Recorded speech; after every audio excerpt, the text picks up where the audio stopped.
Hello বন্ধুরা, কেমন আছেন? আশা করছি ভালো আছেন। আমরা আজ চলে যাব আশুগঞ্জের পুরাতন রাজবাড়িতে। গ্রামের এই মাঠে পথ দিয়ে আমরা চলে যাচ্ছি আমাদের গন্তব্যস্থলে। যাওয়ার পথে দেখা গেল সূর্যের এক মায়াবী আবরণ। অবশেষে আমরা চলে এলাম আমাদের গন্তব্যস্থলে। এই যে দেখতে পাচ্ছেন আপনারা, এটাই হলো পুরাতন রাজবাড়ি। এটা আমাদের দাদার আমলের চেয়ে পুরানো, মুক্তিযুদ্ধের আগে। এখানে অনেকেই বেড়াতে আসে। আমরা আজ আপনাকে দেখাতে চলেছি এখানের সৌন্দর্য। আমরা এখন চলে যাচ্ছি এই রাজবাড়ির ভেতরে। আপনারা দেখতে পাচ্ছেন রাজবাড়িটার সৌন্দর্য। এখন যাব দ্বিতীয় তলায়। এই 2 তলা বিশিষ্ট রাজবাড়িটার দ্বিতীয় তলায় আমরা উঠতেছি।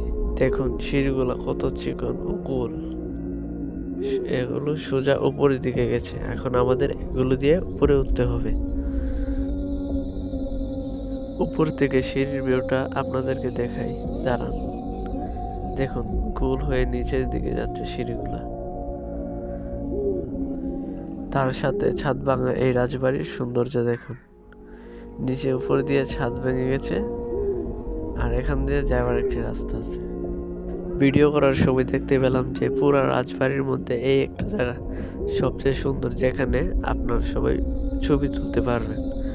আমার কাছে জায়গাটা খুবই সুন্দর লেগেছে। তার সাথে এখান দিয়ে অন্দরমহলে যাওয়ার একটি রাস্তা আছে। আমরা এখন অন্দরমহলে যাচ্ছি। দেখুন অন্দরমহলের বৈশিষ্ট্যগুলো। কারুকাজে আবদ্ধ দ্বারা এই ঢাকা এই মাটি চিত্রফলকগুলো খুবই আবরণজনক দেখা যাচ্ছে। রাজবাড়ির সামনে আরেকটি পুকুর, যেখানে সবাই গোসল করতে আসে।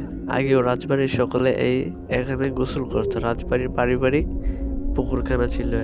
আমি একটা অন্দরমহলের ভিতর প্রবেশ করছি। এখন দেখুন আপনারা অন্দরমহলের ভিউটা, জাস্ট দেখুন।